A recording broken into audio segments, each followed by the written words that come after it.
cakap masjid. Okey, hari ni saya nak cerita berkenaan dengan ketawa. Nuaiman akan masuk syurga sambil ketawa kerana dia membuatku tertawa. Itulah hadis Rasulullah SAW yang berkaitan dengan An-Nuaiman. Siapa An-Nuaiman bin Amr? Dialah sahabat Rasulullah SAW yang selalu buat baginda tertawa sambil ternampak gigi gerahamnya Rasulullah SAW. Ketawa sering dikaitkan dengan gembira. Allah Subhanahu Wa Taala hanya mencipta manusia saja yang boleh ketawa. Pernah nampak binatang ketawa tak? Jadi tak pernah, betul tak? Jin dan syaitan juga ketawa, tapi jin dan syaitan ketawa sebab melihat kejatuhan manusia daripada mengikut perintah Allah Subhanahu Wa Taala. Kenapa Allah jadikan rasa bahagia pada manusia? Islam meletakkan 3 perkara yang perlu dijaga untuk memastikan gelak ketawa tak melanggar batas yang ditetapkan oleh syarak. Pertama, sumber ketawa kenalah betul. Jangan ketawa sebab menghina, membuli, memperlekehkan orang atau ketawa sebab musibah yang ditimpa oleh orang lain. Ketawa atas sebab ini adalah sama seperti gembiranya syaitan. Ketawa jangan sampai melalaikan daripada mengingati Allah. Contohnya, bergurau senda di antara lelaki dengan perempuan, buat lawak berusaha lucah, buat lawak mempersedakan agama, ataupun menceritakan hal aib orang lain untuk dijadikan bahan ketawa. Cara ketawa kenalah betul. Janganlah keterlaluan sehingga berdekah-dekah, sehingga menjerit-jerit, terbahak-bahak. Janganlah ketawa lama-lama sampai mendatangkan mudarat.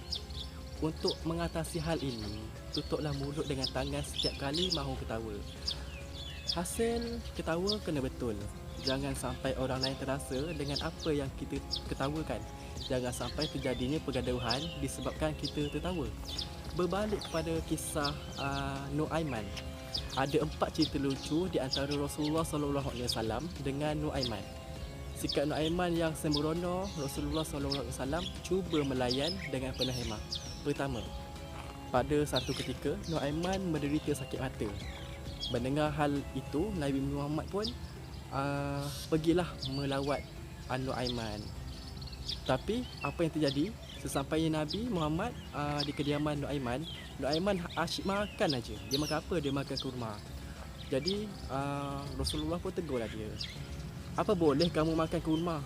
Matamu kan sedang sakit? Tanya Nabi. Dengan santainya Nuaiman menjawab, saya mengunyah dari arah mata saya yang tak sakit. Ya Rasulullah. Jadi Nabi Muhammad pun tergelak, tertawalah dengan apa yang Nuaiman tu cakap. Cerita lainnya, pada satu hari Nuaiman nak bagi madu kepada Nabi sebagai hadiah. Madu tu dibeli daripada orang kampung. Ketika dia nak bagi madu tu kepada Nabi, dia bawalah sekali si penjual madu tu berjumpa dengan Nabi.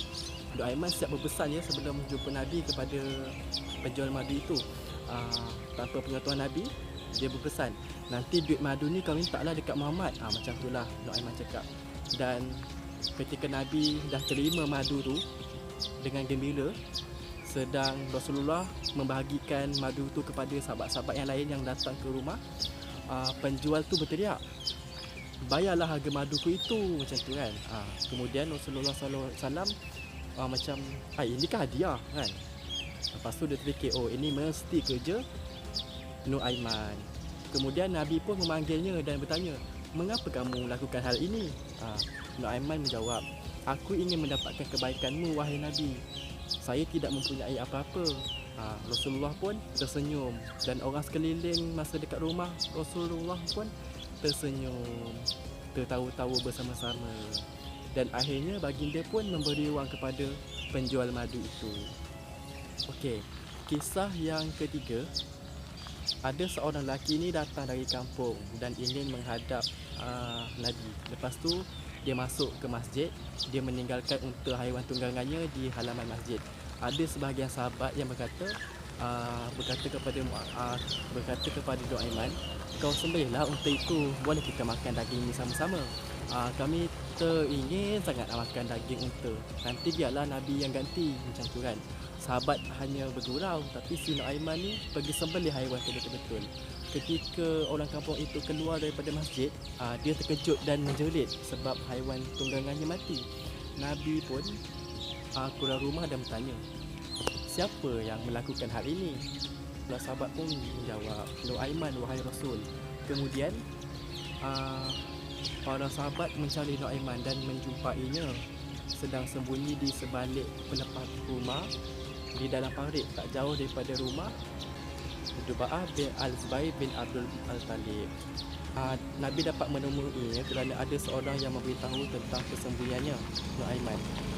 Kemudian Rasulullah SAW menyuruh keluar dan melihat wajah Nuaiman dengan penuh debu. Rasulullah bertanya kepadanya, mengapa kamu melakukan hal ini? Maksudnya Nabi tanyalah, kenapa kau sembelih unta tu? Macam tu kan.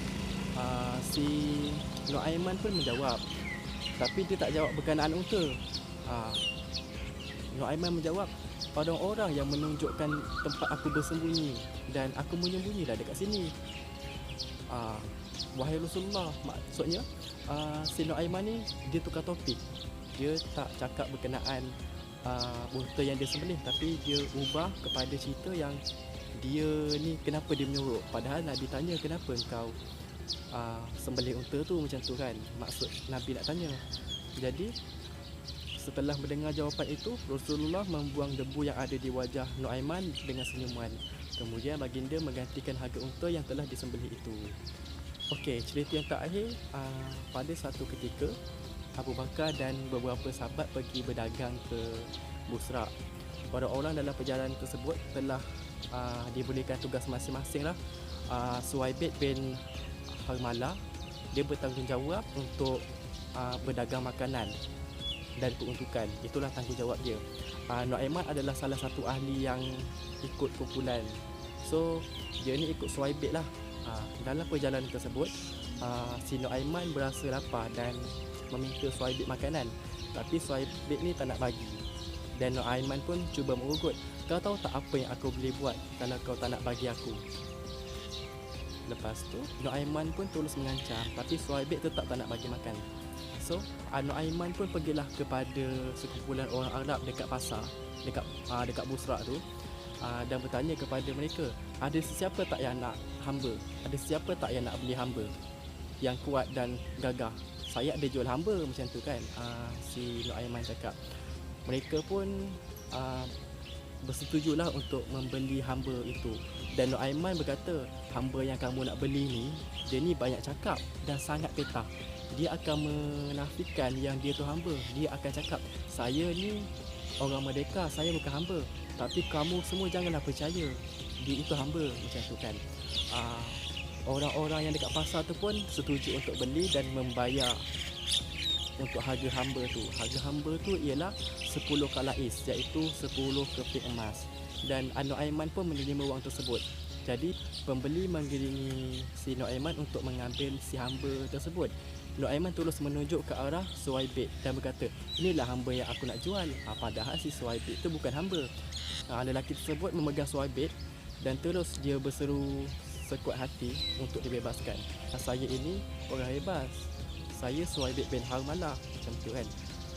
Tetapi pedagang-pedagang Arab tu tidak menghiraukannya dan mereka mengheret si Suhaibid di leher seperti yang selalu buatlah dekat hamba-hamba lain.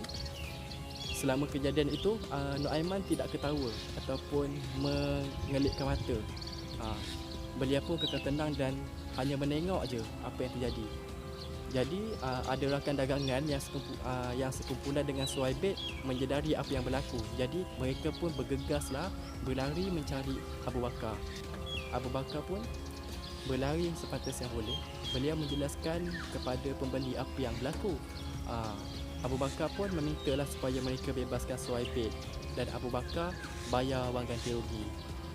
Abu Bakar kemudian ketawa terbahak-bahak dan begitu juga Suhaibid dan Nuaiman. Kembali di Madinah, kisah itu diceritakan kepada Nabi Muhammad dan Nabi Muhammad dan para sahabat turut ketawa. Jadi itulah kisah-kisah jenaka yang terjadi pada Nabi Muhammad. Dekat-dekat sini kita tengok Nabi Muhammad tak ada pemeraran sahabat-sahabat baginda daripada uh, berbuat kelakar. Betul tak? Walaupun kelakar itu besar, contohnya macam apa yang Nuaiman buat, dia punya kesalahan tu nampak besar je kalau dibuat pada zaman sekarang, tapi Nabi mengatasinya dengan tenang. Jadi itulah uh, tazkirah saya, cerita pendek saya untuk hari ini. Terima kasih.